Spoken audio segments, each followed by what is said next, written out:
Here lies the body of 10-year-old Earl Lee Terrell. Close by is still another child, Christopher Richardson, 11 years old. Both of them are victims of the children's murders. Last January 9th, both their skeletal remains were found side by side on Red Wine Road. They're just 2 of 4 of the murdered children buried in Kennedy Memorial Gardens. That they're buried here is largely due to Atlanta's Community Affairs Office and this lady, Judith Burkey, owner of the cemetery. In May, when another of the children, Eric Middlebrooks, was found bludgeoned to death behind a convenience store, Miss Burkey called the family and donated burial space.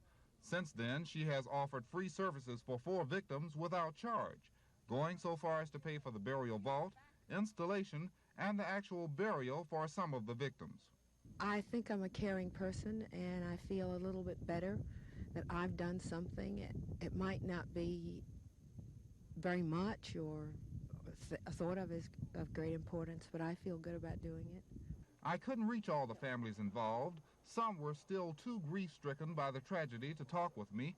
Others were working, but Mrs. Evelyn Miller, a night maid at the Grady Health Center, says Mrs. Burkey's gesture eased some of her grief.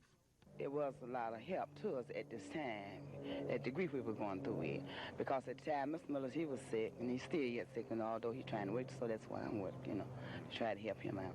Meanwhile, Mrs. Burkey says she doesn't want to see another child victim to what she calls heinous crimes, but will continue to offer her services as long as they're needed. Bob Moore, Action News.